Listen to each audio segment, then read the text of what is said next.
Few television franchises have achieved the kind of cultural reach and longevity that Star Trek enjoys. From Gene Roddenberry's visionary 1966 debut to the ever-expanding universe of films, spin-offs, and streaming reboots, Star Trek has boldly gone where few science fiction properties have dared. Yet, for all its success, one entry still stands as a glaring cautionary tale: Star Trek Enterprise. Released in 2001, this prequel series promised to chart the dawn of interstellar exploration but instead ended up as one of the franchise's weakest links. 2 decades later, its 53% Rotten Tomatoes score still reflects a legacy of missed opportunities. A prequel that struggled to find its place. Created by Star Trek veterans Rick Berman and Brannon Braga, Enterprise arrived during a pivotal moment in the franchise's history. Following the successes of Deep Space Nine and Voyager, expectations were high for another groundbreaking installment.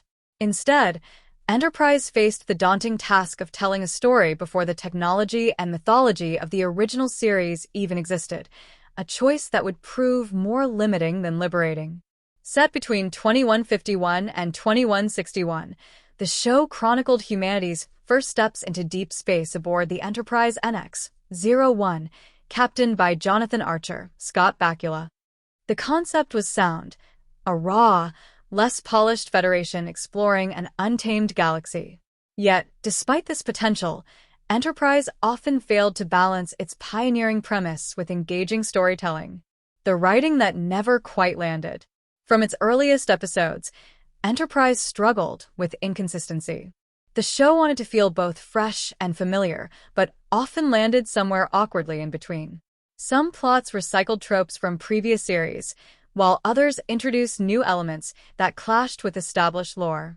Fans found themselves watching episodes that oscillated between promising and painfully pedestrian. Even the technology, from sleek ship designs to advanced weaponry, seemed oddly more sophisticated than what was shown a century later in the original series. This visual dissonance, combined with clunky dialogue and uneven pacing, left the show tonally confused. What could have been a thoughtful exploration of humanity's growing pains in space often devolved into formulaic episodes with little lasting impact. Characters that never reached warp speed.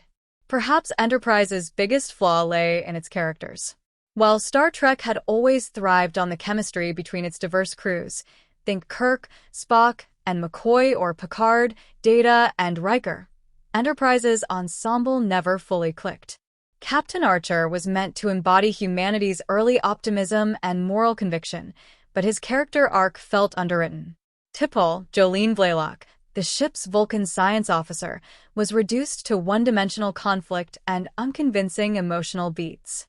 Meanwhile, crew members like Hoshi Sato, a linguist with fascinating potential, and Travis Mayweather, the space boomer with a unique backstory, were sidelined throughout most of the series. Even the fan-favorite engineer Trip Tucker, though charming, was often trapped in repetitive subplots.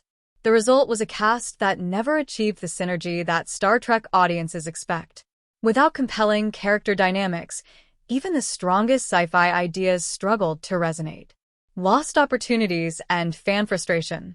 Fans were especially disappointed that Enterprise avoided exploring one of the most intriguing parts of Star Trek lore, the Earth-Romulan War. Instead, the show spent much of its run focusing on the Shindy conflict and the temporal Cold War, arcs that felt disconnected from the rest of the franchise. The prequel had a rare opportunity to bridge the gap between Earth's early spacefaring days and the founding of the Federation, yet it sidestepped that narrative goldmine. Even the Vulcans, traditionally depicted as logical and principled, were rewritten as arrogant and untrustworthy, alienating many longtime viewers. The final frontier of fatigue. By the early 2000s, Star Trek had already produced hundreds of hours of television across multiple series. Fatigue was inevitable. Enterprise's ratings plummeted as audiences grew tired of formulaic storytelling and uneven scheduling. The show's infamous pop rock theme song, Faith of the Heart, became symbolic of how out of touch it seemed with the franchise's spirit.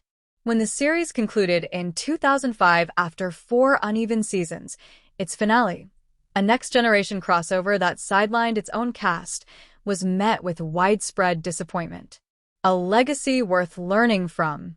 Despite its flaws, Star Trek Enterprise deserves a measured reevaluation.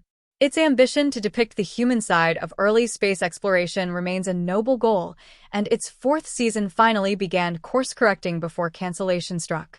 Yet, Enterprise's ultimate failure reminds us that vision alone isn't enough. Execution, coherence, and respect for legacy matter just as much. 20 years later, Enterprise stands not just as Star Trek's weakest link, but as an essential lesson in storytelling. Even in the vastness of space, audiences need characters, ideas, and worlds that feel alive.